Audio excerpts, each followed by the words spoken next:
a CCJ e o STF.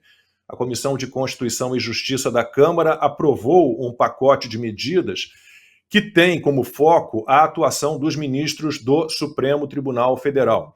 As iniciativas foram chamadas pela velha imprensa, né? Citei um pouquinho, já falei um pouquinho sobre isso, vamos falar mais, de pacote anti-STF, mas são, na verdade, um pacote pró-Constituição. Um dos textos aprovados limita as decisões monocráticas no Supremo e em tribunais superiores. Apenas um ministro decide e fica por isso mesmo. Outra PEC permite ao Congresso Nacional suspender decisões do Supremo. E a CCJ também aprovou um projeto de lei que permite ao Congresso Nacional instaurar processo de impeachment de ministros do STF que usurparem a competência das casas legislativas. O presidente do Supremo, Luiz Roberto Barroso, criticou a aprovação das medidas. Num mundo plural, não existem unanimidades. Porém, não se mexe em instituições que estão funcionando e cumprindo bem a sua missão por injunções dos interesses políticos circunstanciais e dos ciclos eleitorais. As constituições existem precisamente para que os valores permanentes não sejam afetados pelas paixões de cada momento.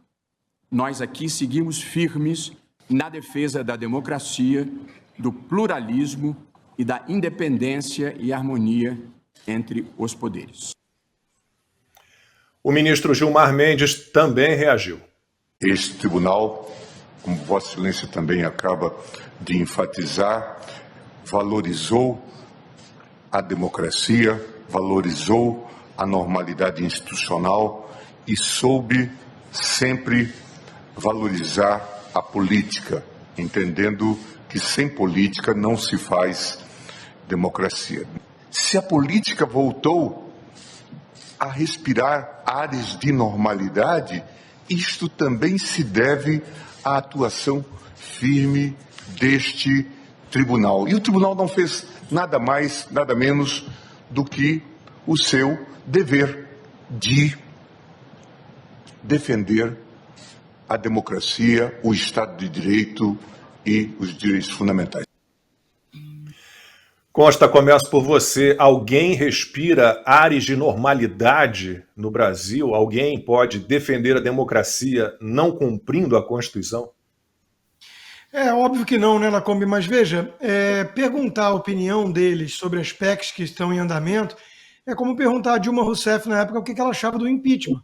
Eles, obviamente, são a parte mais afetada para o andamento dessas PECs e quem adquiriu tanto poder arbitrário assim não quer se ver mais sem esse poder demasiado. Então, é óbvio que eles estão apenas defendendo interesses particulares, né?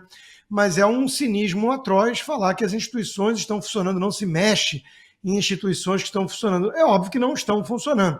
Os ministros do Supremo, né, fazem viagens para eventos ligados à JBS, de casos que eles estão investigando ou julgando, tudo uma promiscuidade enorme com os donos do poder.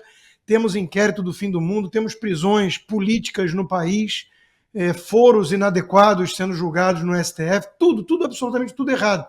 E os ministros ficam mandando recado, ameaçando, né, por meio de seus assessores informais da velha imprensa, Globo e companhia, mandando um recadinho que se a PEC passar vai ser barrada, vai ser considerada inconstitucional, né? Uma emenda constitucional vai ser derrubada por ser inconstitucional, o que nos leva talvez à única solução possível, que é a do próprio deputado, eu vou deixar ele falar melhor, o movimento constitucionalista, mas enfim, é uma loucura isso, né? Não pode haver mais mudança nenhuma no STF, que é visto como ataque à instituição. Eles são intocáveis, são os deuses do Olimpo, com o apoio de uma velha imprensa que é esquizofrênica. Você pega o caso, por exemplo, do Estadão, um jornal tucano, tem o o Jekyll and Hyde lá, né? Tem o dia que acorda criticando os abusos supremos e tudo, e tem o dia que chama de vendetta projetos de emenda constitucional para mitigar o abuso de poder, de decisões monocráticas e tudo mais. Por que seria vendetta? É vingança de quê? Então, qual é a do Estadão? Né? O que ele quer, na final?